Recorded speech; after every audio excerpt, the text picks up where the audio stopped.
Think of your go-to non-alcoholic drink. Is it water, bottled tap or mineral, soda, the myriad of juices, or milk, those options, coffee or tea? Do you ever wonder where your beverage originates or who is involved in the production of it, unless it is a juicer standing in front of you juicing? But even the fruits and vegetables are from some local, national, or global farmland or hothouse. One of my personal go-tos, and rather new for me, in fact, is a particular type of tea. Tea is one of those drinks that feels incredibly cozy to me on a cold day and very refreshing to me on a hot day when iced. The history of tea spreads across many cultures throughout thousands of years. The tea plant, and I'll probably mispronounce this, but my guest may correct me when I introduce him, Camellia sinensis, is native, probably originated in the borderlands of southwestern China and northern Myanmar. The most popular legend about the discovery of tea involves the Chinese Emperor Shen Nong. It is said that in 2737 BCE, Emperor Shen Nong was boiling water when some leaves from a nearby wild tea tree blew into his pot. The leaves infused the water, creating the first cup of tea.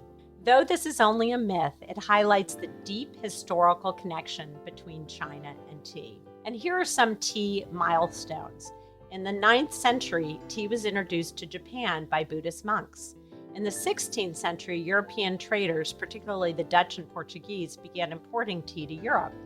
In the 17th century, tea becomes popular in England, partially due to Catherine of Braganza's influence. In 1773, for those of you who are U.S. history buffs should know this, it's probably been on a test or two, the Boston Tea Party sparked revolutionary sentiments in America. In the 19th century, tea cultivation begins in India and Sri Lanka, and the Opium Wars reshaped global trade. In the 20th century, the rise of mass production, including tea bags and instant tea, making tea much more accessible. And in the 21st century, tea's continued growth as global cultural and economic commodity, particularly in the many varieties and the benefits of tea that is now being widely talked about. Today, tea is one of the most widely consumed beverages in the world, second only to water, which was actually a surprise to me, frankly. I was glad it wasn't soda, frankly. It comes in many varieties: black, green, white, oolong, and herbal. Tea is celebrated for its health benefits, from antioxidants to its calming effects, and it continues to play a major role in global culture and commerce. In recent decades, tea has experienced a revival in interest, with a growing market, which is so interesting to me, for specialty teas, such as artisanal blends, organic teas, and matcha. There are matcha shops going up all over the place. The modern-day global tea market is vast, and tea continues to evolve as both a daily beverage and a symbol of tradition, health, and innovation. And, by the way, you may not know this, but it can solve 3 key problems, particularly in the Himalayas.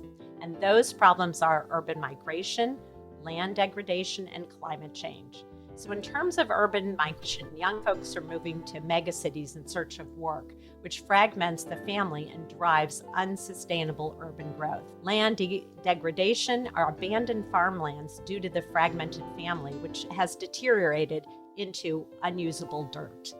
Climate change, increased droughts and floods trigger catastrophic landslides. Tea is one clear solution. Tea creates rural jobs and reverses urban migration. Tea revitalizes wasted farmland and is another crop for biodiversity. Tea leaves actually drink CO2, which gets stored in their roots and then is removed from the atmosphere. And tea, believe it or not, and we'll find out more today about that, is a gender economic equalizer. I just love that, of course, as a woman. And the outcome of what my guest has started is aligned with many of the United Nations Sustainable Development Goals. Welcome to Small and Gutsy, our podcast featuring nonprofits and social enterprises under $10 million. My name is Dr. Laura Shirk-Witkoff, and I'm excited and proud to be your host. We hope you'll love the stories as much as we do, and perhaps you will find needed services, a job, volunteer, invest in, or donate. Small and Gutsy is not just a podcast, but a 501c3 nonprofit. Our vision is to spotlight every smaller nonprofit and social enterprise to raise their visibility. So please help me with our vision and and send me any organization you'd like featured to laura@smallandgutsy.org. So think about this for a moment. Each time we make a cup of Himalayan tea, we are enjoying the hard work of an actual human on the other side of the earth.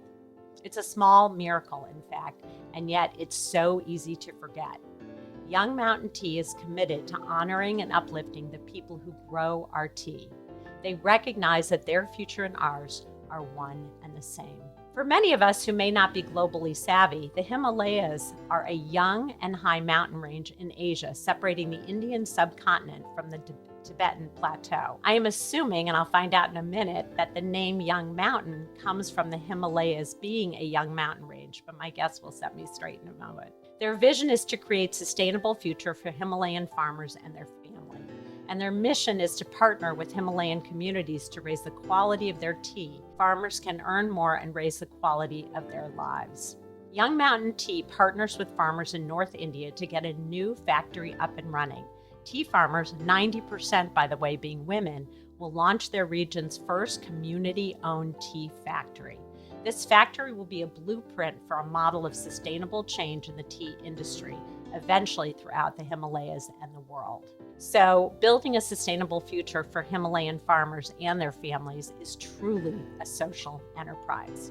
I don't know if you know this, but I'm going to share because I've learned so much about Young Mountain Tea, is 1% of every purchase goes to launching a farmer-owned tea factory in the Himalayas. So eventually they will be able to build them all throughout the Himalayas. My guest today, founder of Young Mountain Tea, Raj Vabel, I hope I pronounced your name correctly, but you'll correct it in a moment, came up with this idea in 2013 when in the foothills of the Kumaon, I hope I did that right, region of the Himalayas on a Fulbright. Congratulations on that. He witnessed fallow land and encountered skilled farmers, mostly women. Think about that for just a moment. Fallow land and skilled farmers.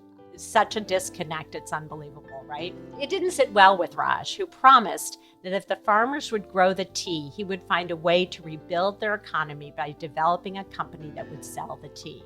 Hence the birth of Young Mountain Tea Company in 2014, the first American importer of Kumaon, I hope I'm doing that right, region teas. Of course, I've drunk it. You'd think I would know it. Building on this concept, Raj worked alongside his colleague, Desmond Birkbeck, and in 2022, Raj and Desmond formed Kumaon, I hope you did that, Tea, a specialty tea company. By the end of this podcast, I'll be pronouncing this correctly, with partners with the tea farmers where they co-own, and I just love this model, the tea factories. This partnership is unique and serves as a model to create partnerships with farmers, enabling economic resiliency and independence. It is such a beautiful vision. I am so honored and excited to introduce my guest today, Raj Vabel, founder of Young Mountain Tea and co-founder of Kumaon. You're an inspiration in so many ways. And so you were on a Fulbright and noticed this disconnect. I would love for you to start, as I introduce you, to share what was that disconnect like and walk us through that process. Sure. So welcome. Oh, thank you so much for having me, Laura. Yeah, that disconnect really formed the foundation for my motivation to start Young Mountain Tea. And actually, I can take us a little deeper into a specific moment when I was in the region to document how different renewable energy technologies would be adopted by local communities and trying to understand the realisticness of these technologies to transform lives for the women. Because as you mentioned, 90% of the people who live there are women. So this woman, Jamuna, took me into the forest to help her gather firewood for the day and ended up climbing up a living pine tree 70 feet up into the tree and harvesting the living branches off of this one by one. And it was such a shock to my system to recognize that the farmers who grow our food don't earn enough to feed themselves and so have to resort to things like climbing up into trees with no ropes or harnesses and harvesting living branches off trees. So it was just this realization, holding a camera in my hand and a return ticket to the US and seeing Jamuna, who was about my same age at that time, in her mid-20s, with no option to keep her family fed, that led me to realize, what can I do with my life as somebody born in the US but with a cultural connection to India, to reshape this picture so that not only does it work for Jamuna, but it also would work for us. And because fundamentally, food is this beautiful thing that connects us. We all need it. Every living human needs it.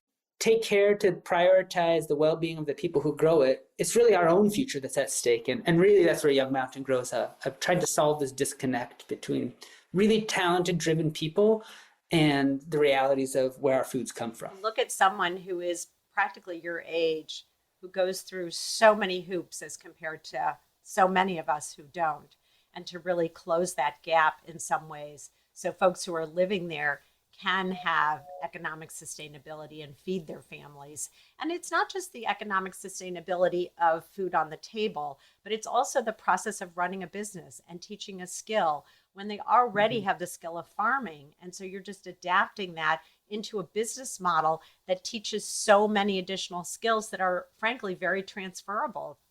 That's what you're creating, which is remarkable. Thank you. I'm very honored by those words. And I feel like it's essential to point out that it's a team effort. We have so many partners that are involved in so many parts of this that thanks for giving me the credit, but really it's to all of our partners on the ground and on both sides of the picture in the US and in India, who are all collectively working towards a better future to match the one that you described. So talk about that. How did you go from this vision to then saying, I want to do something about this? And I realized that there is a tea in that area that really could hit a target market in the US. And if I gather these farmers together and promise them that I'm not just going back and finishing my studies, but I'm going to do something significantly to try to make a difference. So walk us through that.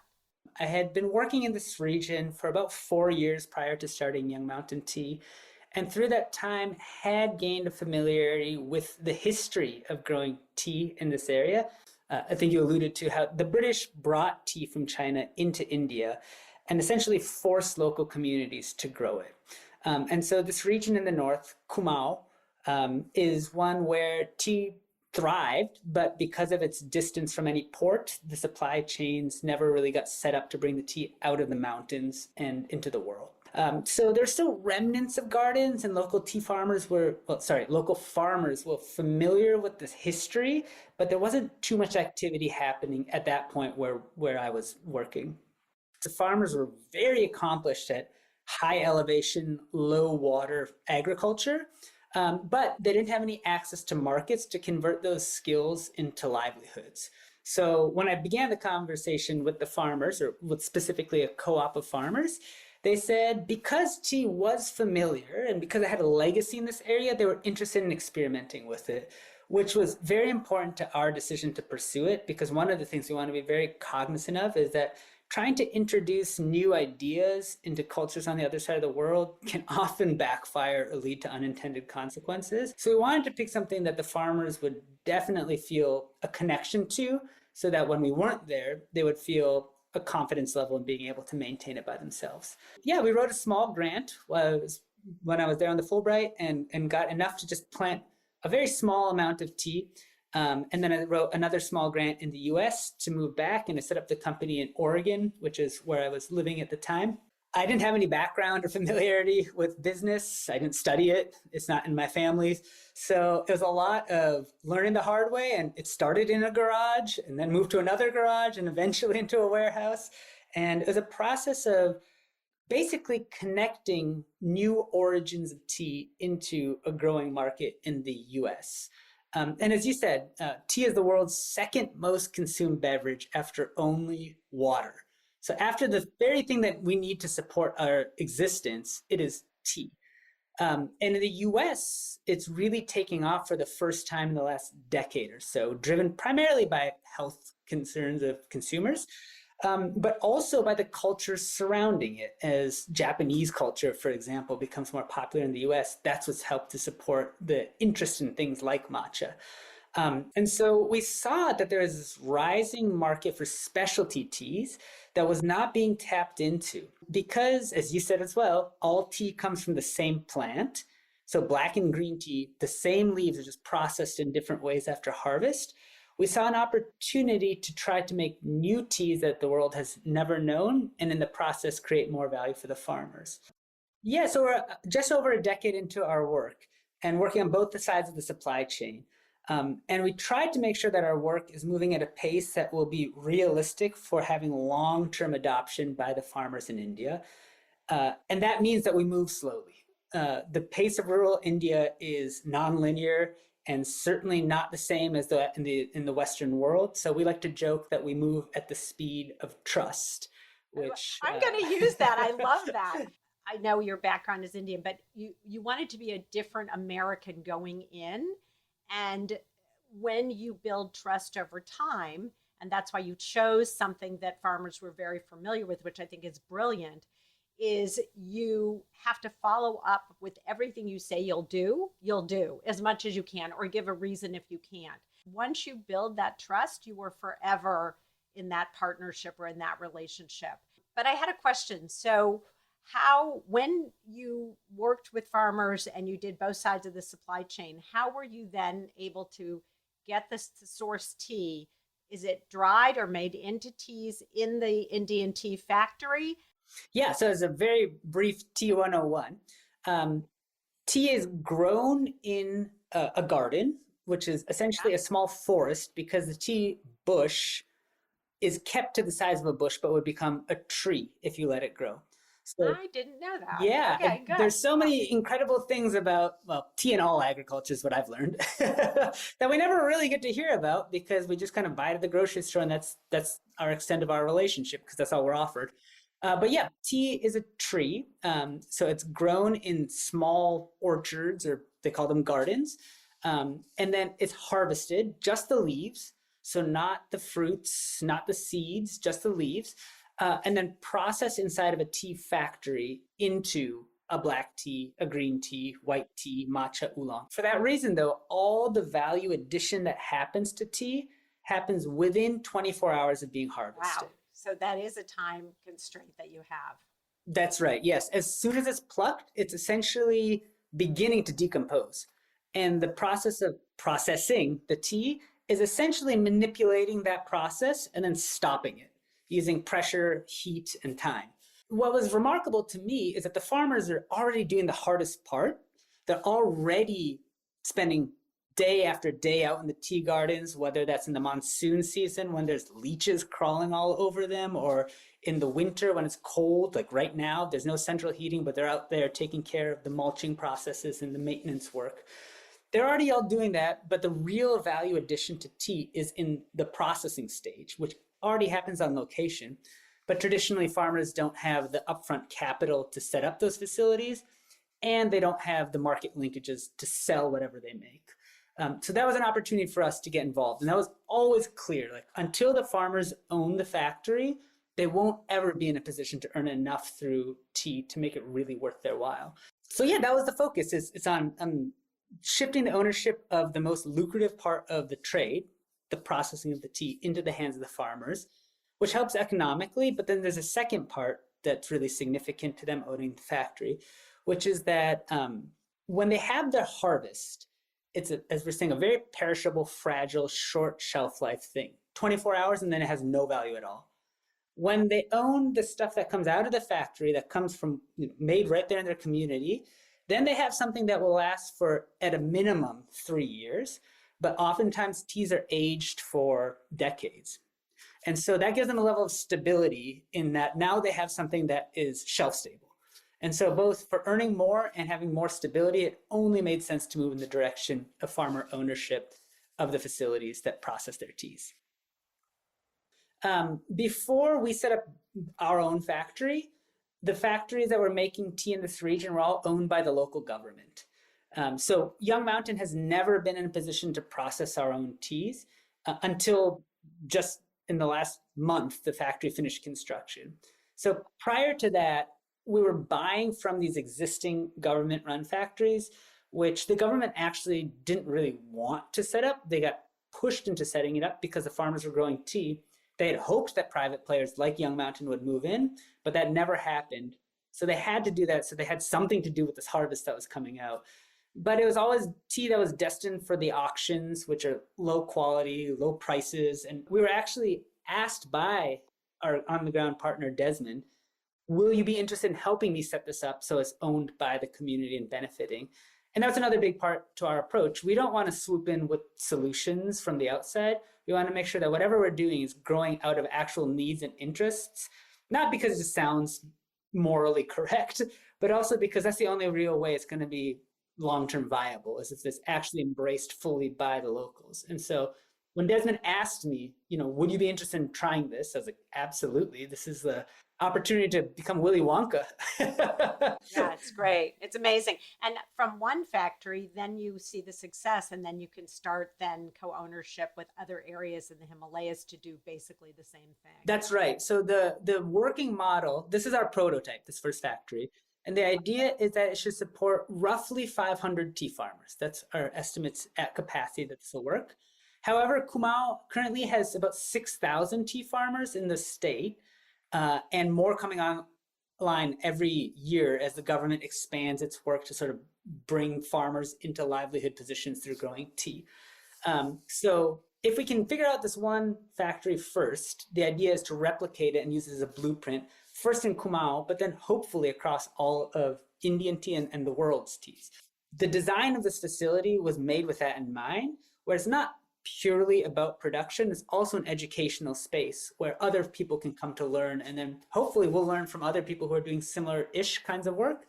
And we can all collectively create a shared model where co-ownership is held by the farmers. This is so great because it sounds like in the educational piece, it could be farming of any agricultural product that is human consumption, I would assume, versus, animal consumption, but human consumption. So you're really creating this model that could really be throughout the world, where then you're inspiring farmers to not be in some ways, I hate to say this, but second-class citizens, versus then they get to be at the table with the executives and everybody else. I'm sort of modifying that terminology, but where they get to be decision makers because they're closest to the product anyway. That's 100% correct.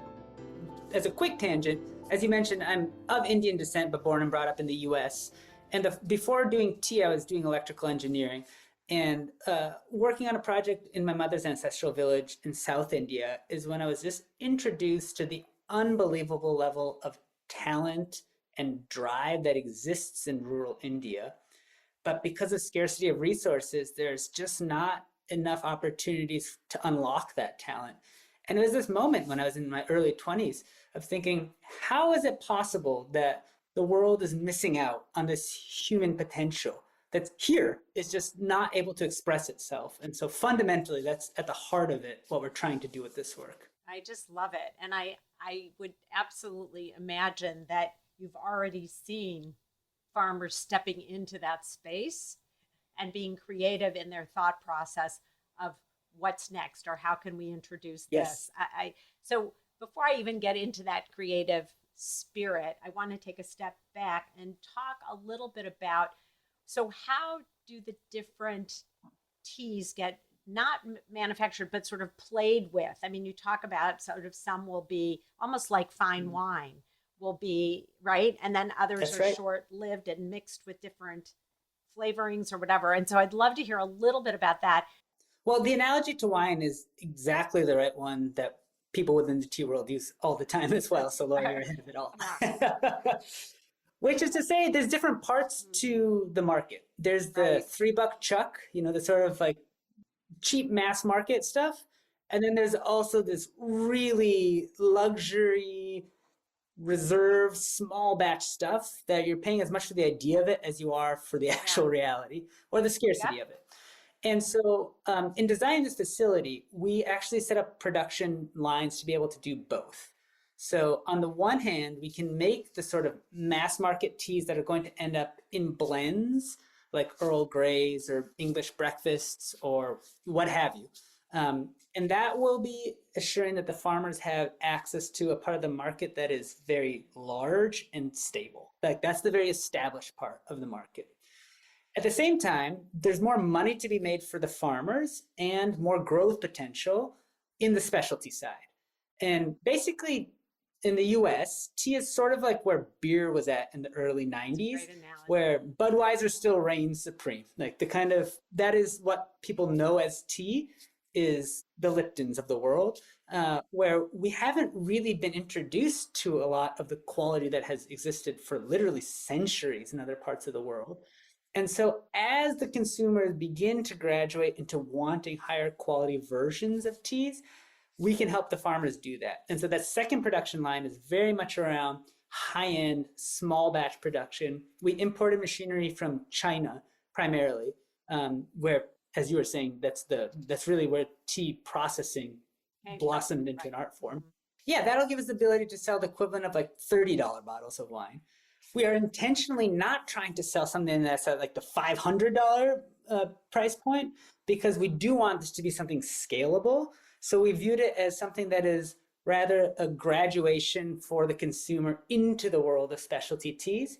And that's on the specialty side. So that's how we're kind of managing the two sides of it, making sure that basically the farmers have the flexibility to meet the market where it's at. So when you have a farmer who wants to go on to the specialty side, how does that, is it usually a group of farmers? Is it a collaborative decision? How does that discovery process work?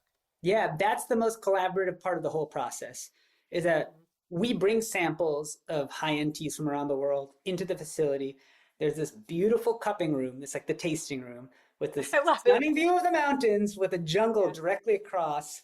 And we cup the teas there with the tea farmers and the tea makers to decide, here's what's the best of the best. What do you want to do with what we have? But to your question, so again, yeah, in tea making, it's grown in the field, harvested, and then brought into the factory to get processed.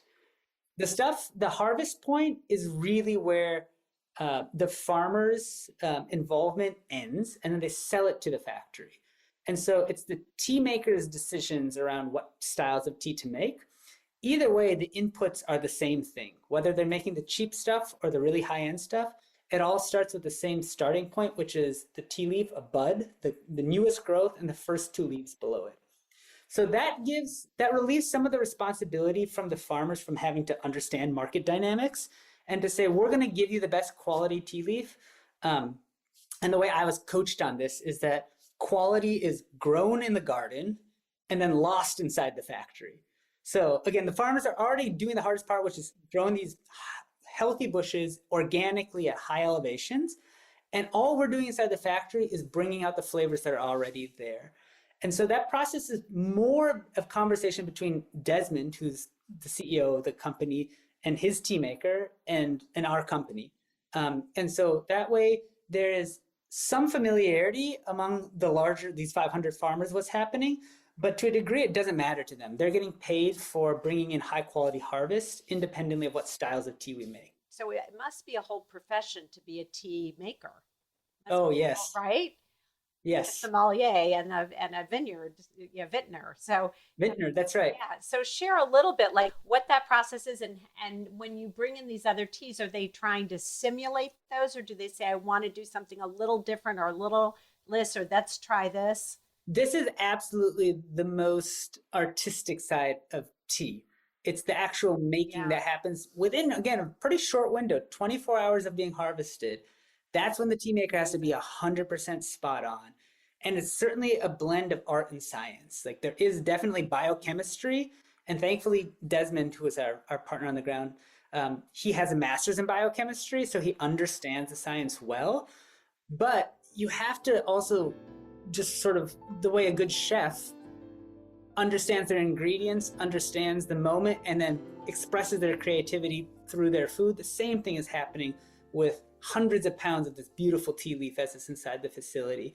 And, I would never have embarked on this journey if I didn't have confidence in Desmond and his ability, not only to make good teas, but also to run a functional business. He's kind of a diamond in the rough, is what we said, to find somebody in rural India who can do both of those things. But yeah, we've traveled together extensively, primarily in India, but also to Nepal. And that has given him exposure to these other world-class producers within the subcontinent. And we thought, let's start by just introducing him to the kinds of things that are the most close to what he's used to, but then slowly stretch it out and out and out into China, into Taiwan, into Japan, into Kenya and Argentina. So I had brought him a sample of this white tea from Southeast China, and he had never even heard of white tea at that point. He said, I know black tea, that's what I make all the time. Green tea is familiar to me. It tastes like fish water. You Westerners like it, not me, but white tea I haven't heard of. And so he crushed this white tea in his hands. He smelled it and he said, if this is what you want, I can make it. And so he did. And I was shocked 3 months later to get the sample. I'll never forget. I was bouncing between the mountains where he lives and Delhi, which is where my family was based. I was in my cousin's kitchen and we got the sample. I'm like, oh my gosh, it looks like white tea. It smells like it. And sure enough, it tastes like it. And that's become one of our most popular teas now. So, to your question, we're not trying to replicate what other regions are doing, but we are trying to use it as inspiration for the styles of tea and then trusting Desmond's sort of ingenuity to work within his team to bring out their version of that. And just like with wine, the terroir matters tremendously. Like the cultivar of the tea bushes is impacting on the quality. The weather conditions across the year, as well as the day of the actual harvest, matter a lot. And the tea maker's reading of the ambient conditions during the processing is also significant because in tea processing, nothing gets added, only water gets removed in a very controlled series of ways. So things like the ambient humidity are critical to understanding it, and that fluctuates a lot. So Is Kumau tea only from that region? that's right. That's the name of the region. Yeah, we want to do the same thing that Malbec did with Argentinian wines or the Willamette Valley did with Oregon wines, is put this region on the map. And if it's successful at making good quality teas, it won't even matter if people know the story about the farmers behind it. It will propel itself driven by the markets. That's why we're set up as a for-profit too. So I'd love for you to share a little bit, if there are a few aha moments. With the farmers, when we signed on the first village of 20 farmers to join us as co-owners, we did this as we do all meetings with the farmers, sitting in a circle outside one of their houses.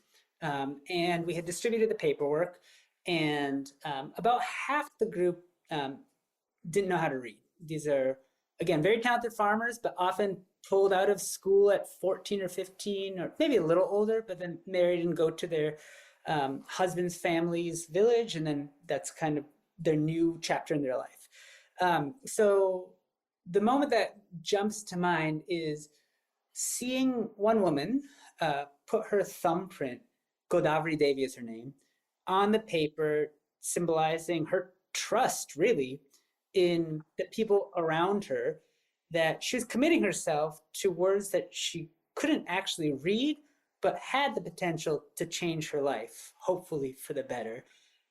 And I took this picture, and I've got it. We can share it afterwards if you'd like, of her doing that. And one of our partners who was working with the farmers to help them understand what they were committing to, his hand pointing to where her thumbprint should go. And to see his hand and her thumbprint at the same time was just this moment of like, that is trust. That's like what it actually looks like. And it was one of the most electric moments, Laura, to feel like, wait, this is it. This is how social change actually occurs. Like moments like this, millions of moments like this, but moments just like this, where something shifts. There was a before and after, and we hope for her life that that moment will stay with her as something like, man, that's when I became an owner, and that's when things began to feel fundamentally different. As you're talking about it, I'm getting goosebumps. And I also think that the fundamental nature of trust is defined by that story, the whole concept. And I, of course, in my own head, I'm thinking, how do you capitalize on that moment, that feeling? And I say it in the most loving way possible, where once there is an after, there's no longer a before.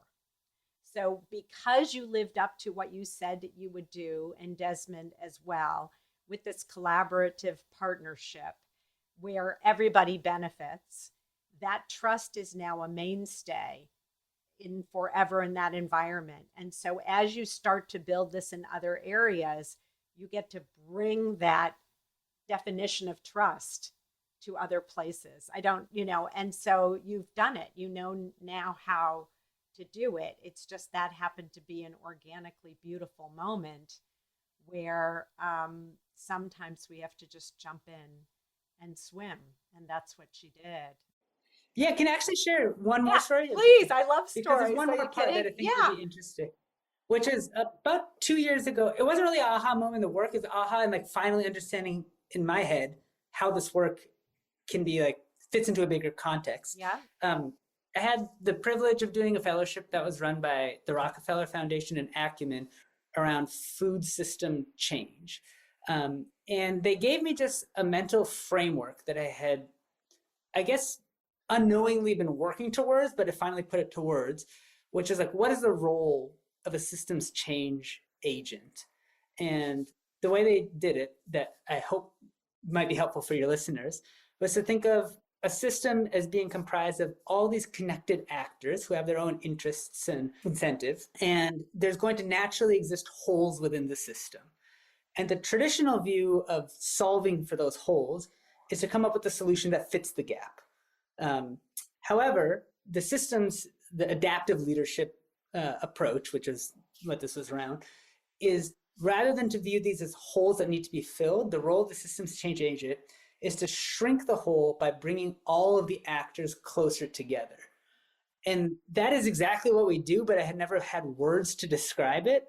And it was like a really good confirmation, like, oh, bringing Nigel to work with Desmond, to work with these other people, like, that's actually what we're doing. We're creating system change by shrinking the holes and the distance between all these connected actors. So, as you know, I think at the end of my podcast, I always do a round of quick and gutsy questions for fun. And you can pass if you don't want to answer any, but most people do. We always get pearls of wisdom at the end anyway. So, are you ready for your quick and gutsy round? I'm quick and I'm gutsy, I hope. You clearly are, which is one of the questions, actually. So, what is at the top of your wish list? And I'm not sure if I should say for Young Mountain Tea or for Kumau Tea Company or both, or if it's the same or different. Top is a smooth importing process for this first year's harvest. Because we know we can do it, make it well. We have a reasonable level of confidence that it'll sell well. But getting it into the US so it's available is going to be the critical part to connecting these two sides. So right. Keep my fingers crossed. whether it's weather, whether it's whatever international supply chain crisis we might run into in the next 6 months, I just hope it will be a smooth one so we can just deliver on what we've worked on to get to. I do too. If you were to think of a song that describes either, it could be both, Young Mountain Tea or Kumau Tea Company, what would it be? This is a fun question because, I played guitar growing up and my dream initially was to become a musician. And I realized I didn't have the talent to do that. But music remains. Well, now you get to have songs that are related to your organizations, your companies. I feel like this might be a little bit of a cop-out answer, but there's a song by the band named Tycho called Awake. It's an instrumental track, but it has this pulsing, upbeat melody that it just lifts you up when you hear it. And actually, maybe that's why it could work in both directions, because there's no words. It doesn't feel culturally specific. It feels a little bit universal. And it's also a synthesis of like a lot of traditional music structure with some pretty cool instrumentation that feels very modern. And the idea of synthesis is really what I see as part of our work. So that's the first one that comes to mind. Awake by Tycho is the song. So what makes your organization gutsy? Because I don't want you to stay small for that long, but you are gutsy. So what makes you gutsy? That we've taken on launching an international joint venture with the size of business we are. And, setting up the legal framework to connect farmers in India to consumers in the US is gutsy is a nice word to call it. Foolish might be another way to rephrase it. And sometimes I don't know which one we're being.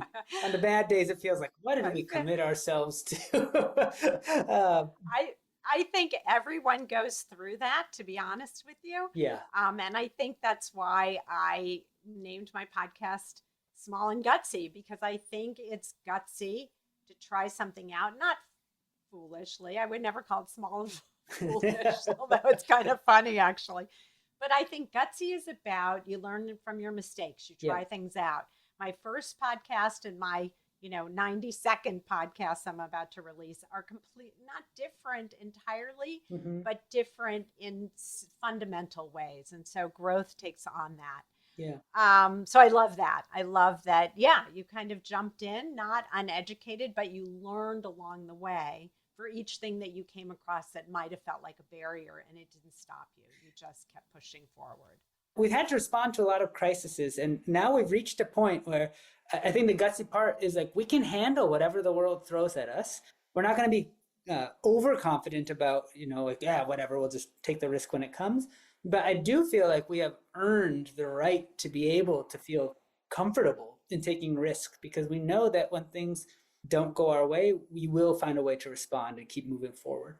What is something that outsiders or even a few insiders don't know about Young Mountain Tea?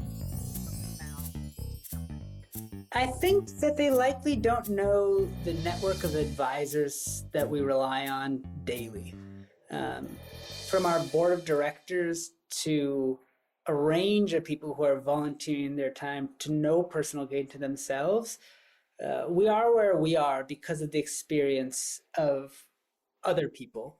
And a lot of times in my role as the sort of face of our work, people give me a lot of credit that I don't feel is mine to take, whether that's because of the team or because I'm just doing what an advisor recommended. I think that, people are not probably as in touch with the range of people that are all connected to this work, and which I honestly think is that's like our super strength in this. It's this network of people that I'm now going to consider you a part of, Laura.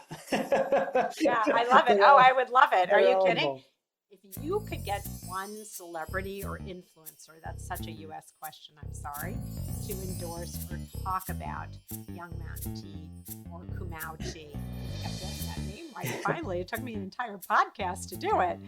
Who might that be? Where I went to immediately, like, okay, who is the kind of person that our customers would respect a ton and help bring more people into our tent? And where my mind went immediately was also somebody I respect an incredible amount, which is Yvon Chouinard, the founder and owner of Patagonia, for pioneering the ways that quality can deliver an experience that's also ethically and environmentally sound. If we could, in the dream of dream, have him be an advocate for our work, it would really mean something. I think they have a corporate social responsibility component or some kind of social enterprise component to their organization. And wouldn't it be great if you stocked their store with teas? Yeah. Just a thought. I'm sure you've thought about it many times. But how great that would be, because it's so in line with how he started Patagonia. So I love that idea. What a brilliant Yeah, I love that idea as well. And we've explored it a little bit. We had some conversations with them. It wasn't the right time, but this conversation is reminding me we should get back in touch. And it might be now the right time with your first factory up and running and with That's the true. harvest coming. What a great way to partner and have a splash in the stores and really to promote it that way. I love that idea. And I think that's what you came up with. I just sort of talked around it, but I just love that. So now, how do people reach you? How do people purchase your tea? How do people tell all of that? Yeah, sure. So our website, youngmountaintea.com, has our entire collection available in a variety of sizes, whether you want to just try one out at 1 to 3 ounces in a tin, or if you want to do what most of our customers do and try those and then come up to buying tea by the pound, because it's definitely the best bang for your buck and also most environmentally sound. So youngmountaintea.com is the best way to explore our collection, and you'll also find a lot of resources that we've developed, educational blogs, and those trips to India that I mentioned. All that information's on our site. You can reach me at raj@youngmountaintea.com. That's RAJ at youngmountaintea.com. You can follow us on social. We're on Instagram and Facebook primarily. I just want to take a moment and thank you for spending so much time with me, educating me on the process, awakening sort of a realization for myself, I love tea anyway, but a realization of sort of the connection, what you're doing, your process, the unfolding of your why and your purpose is so clear to me, and how it benefits so many people. So I just want to take a moment. Thank you. Thank you, Laura. And yeah, I mean, to reciprocate, I think the work you're doing to elevate the story of organizations that are in their small and gutsy stages, like that's the hardest part. And I really am grateful on behalf of myself, but all the other organizations you've interviewed, for a platform to help amplify the work and the visibility around it. So thank you. Please go to smallandgutsy.org to check out all of our episodes. And if you are so inclined, please purchase some Small and Gutsy merchandise, consider sponsoring an episode, or making a donation. Both are tax deductible to help keep us going and spotlighting these great organizations. The opinions and viewpoints expressed by our guests are independent and do not reflect the position or views of Small and Gutsy. Of course, we can't take responsibility outside of our own vetting of the organizations we interview, so before you sign on to support or work for them, we encourage you to do your own due diligence and research them as well. I want to thank my partners in this endeavor, the Intrinsic Group, my incredible board of directors, Brianna Carmichael, John Gatto, Lucy Mello, Ari McCoy, Melissa Greitz, and Serena Rajabian, who believed in me and this project enough so to sign on and to support this effort, and all the folks, friends, and family who have guided and inspired me. And thank you for listening. Together, we are spreading social impact, and you can help us. If you like this podcast, please share it with your friends. And don't forget to email me the name of any organization you feel would benefit from being interviewed. From small and gutsy to big with impact. I'm Laura Whitkoff, and thanks for listening.